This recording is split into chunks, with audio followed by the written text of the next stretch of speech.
And she glanced around the room. She paid no attention to the two men at the foot of her bed but smiled warmly when she saw me. "Hello, dear brother," she whispered weakly. "Hello, dear little sister," I replied. "How are you doing?" She grinned. "I'm not doing well. We all know that." She turned her head toward the doctor and nurse standing against the wall. "There. Just waiting for it to happen so they can record the time." She looked at me again. "Where's Tommy?" Tommy was her husband. "He's on his way. I don't think he'll make it in time."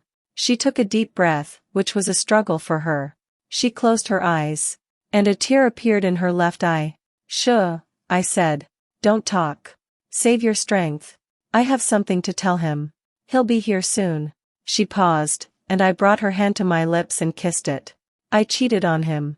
"I know," I said. "Does Tommy know?" "No," I said. "Are you going to tell him?" "No. It was a mistake." "I know it was. Can I tell you something else now that I'm confessing?" "You know you can. It's going to sound weird. It can't be weirder than some of the things we've told each other over the years. I think this is going to be the weirdest. Come closer." I leaned toward her. She whispered in my ear, "I've always wanted to bake cupcakes." "With you," she managed to say. "Doesn't that surprise you?" I squeezed her hand, smiled, and whispered in her ear, "No. It doesn't surprise me because I've wanted to love you ever since I first saw you grow up." She laughed and coughed, spitting up blood. I took a handkerchief and wiped her mouth. "I never thought my last thought would be baking cupcakes with my brother. And I hope my last thought won't be baking cupcakes with my sister," I said. She smiled broadly, then drew in air sharply. "Is it time?" she asked. "Tell Tommy I love him and kiss me goodbye." I nodded and leaned in to kiss her. After a few seconds, I felt her lips relax, and I realized she was gone. "The end," Chris, my editor, said. "Her name is Crystal, but her friends and family call her Chris. She's also my wife's sister. If that doesn't make your readers emotional, then I don't know what will." "You think so?" I laughed. "I'd like to understand your thought process and see how genuine what you're writing about is," she said.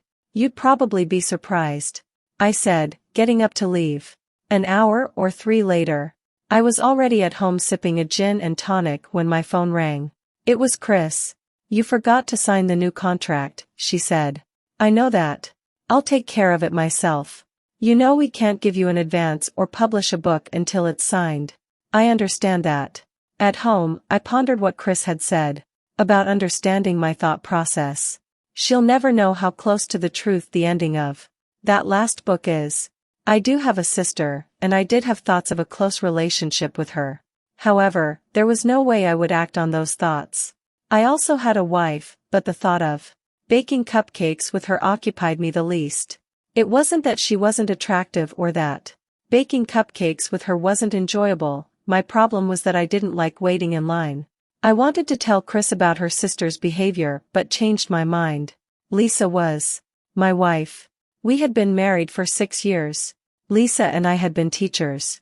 Even before I sold my first book, my writing was moderately successful. So I decided to quit teaching and write full-time.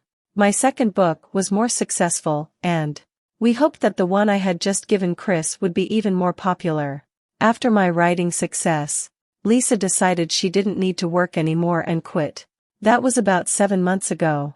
It was Chris who suggested I try writing. Almost 3 years ago, she and Lisa were cleaning out our attic, and there was some of my college stuff. Among that stuff were several short stories I'd written for one of my college English courses.